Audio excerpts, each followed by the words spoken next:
What's going on, y'all? It's the kid J Nolan here. There's a lot of controversy going on about this Jeffrey Dahmer series on Netflix, and one of the people that are detesting this product is Boosie Badass. Alright, so he put a video up and some tweets out saying that black people need to boycott this project, not watch it, and anyone that is watching it, the money needs to be going directly to the families of the victims. And he feels like this is an atrocity to black folks. He said it's sick. Matter of fact, I'm gonna show y'all the video where he came out and said it out of his own mouth so I don't have to be too repetitive myself. Us as blacks, we need to ban this Jeffrey Dahmer movie. This is some sick shit. What he did to our race. This is some sick shit. We need to boycott this damn movie off Netflix. This is sick. This is sick. The victim families should be getting paid off every dollar Netflix made. This is sick. We need to ban this Jeffrey Dahmer movie. This is some sick. It's sick.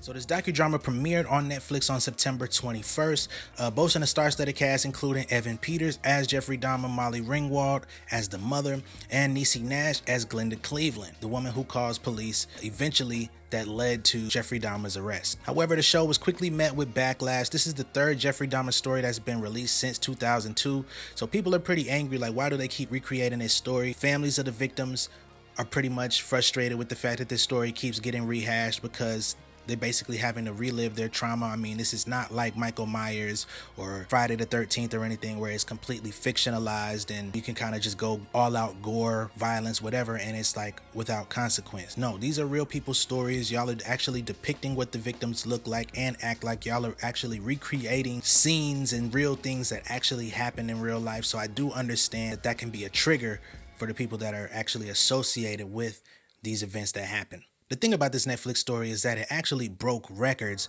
as far as viewership, right? They have over 196 million watch hours in just the first week of it being viewed. And the project is accused of romanticizing his story rather than criticizing or shining a light on just how dark and deep and twisted it really was, which is hard to kind of determine when you get into the horror genre, because even when they show the most demented elements of a person in a horror story, it's kind of easy to look at it from a positive, like, oh, that mother crazy, oh, he finna do this, he finna do that. Like, you kind of get excited for what's about to happen to the victim.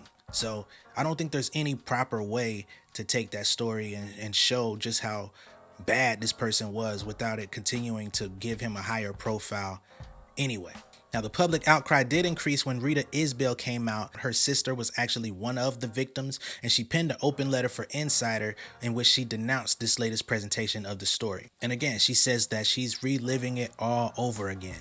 She said it brought back all of the emotions that she was feeling back then, and she was never contacted about the show. She feels like Netflix should have asked if they mind or how they felt about it. And she also says that she could even understand if they gave some of the money to the victims' children. She said that she doesn't want any money herself, but the victims do have children and grandchildren at this point that should be taken care of if they're going to be recreating these stories. Fans on Twitter and other social media, although they may support the message, a lot of people do not support Boosie's outcry of this project because now he's being called into question for the music that he creates. And people are saying, okay, so you're mad at this depiction of murder, but your music depicts murder, all 15 songs on every album. So now they're saying, should we also boycott your music and other rappers like you that talk about the same subject matter, or should we just end it with Netflix? Not to mention that Boosie was actually wanted for murder back in 2012. He did beat that case and ultimately was freed. He was accused of paying somebody $2,800 to go murder somebody. And